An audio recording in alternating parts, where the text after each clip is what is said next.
সালাত তসবিহকে, সালাত তসবিহ সম্পর্কে হাদিসের অনেকগুলো হাদিস আছে। কেউ এই হাদিসগুলোকে মওযু সাবিত করতে পারে না। এই হাদিসগুলো হচ্ছে বেশি হাদিসগুলোর মধ্যে হয়তো কিছু হাদিসের দুর্বলতা আছে। সালাত তসবিহ প্রমাণিত, একদম প্রমাণিত, মামুল বিহি, এটার মধ্যে আমল করছেন সালাফ, এটার মধ্যে আমল করছেন, এবং সনদগত ভাবে অনেকগুলো সনদ মিলে এগুলো কি মোটামুটি শক্তিশালী সালাত তসবিহ কিছু। এই জন্য এটা পড়তে কোনো সমস্যা নেই। তবে সমস্যা হলো মানে আমাদের দেশের ক্ষেত্রে বাড়াবাড়ি, একদল সহঅপরাধকে বেদাত বলে, আরেক দল সহঅপরাধ দিন একবার ডাইরেক্ট এটাকে এমন ভাবে সাব্যস্ত করে যে মনে হয় সহঅপরাধের জুমার দিনের চেয়ে বড়, সবকতের চেয়ে বড়। সালাত তসবিহ বড় নাকি আপনার তাহাজ্জুদের নামাজ বড়, কি বড়? কিন্তু আপনি আমাদের মধ্যে দেখবেন সালাত তসবিহর গুরুত্ব কিসের চেয়ে বেশি?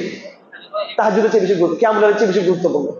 হ্যাঁ, ইয়ের নামাজের খবর নাই, সুন্নতে মুআক্কাদার খবর নাই, কিন্তু সালাত তসবিহ। এটা হচ্ছে আমাদের দেশের দুইটা প্রান্তিকতা। সালাত তসবিহ অত গুরুত্বপূর্ণ না যেটা আমাদের লোকরা মনে করে।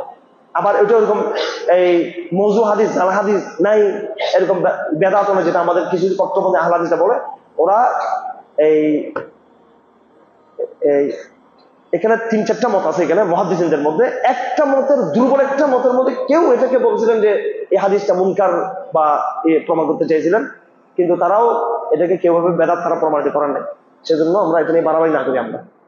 আমরা এটা পড়বো ইনশাআল্লাহ, মাঝে মাঝে পড়া কি করবো, চেষ্টা করবো। তবে তার চেয়ে বেশি গুরুত্ব দিব কাকে? কিয়ামুলের গুরুত্ব দেওয়ার চেষ্টা করবো।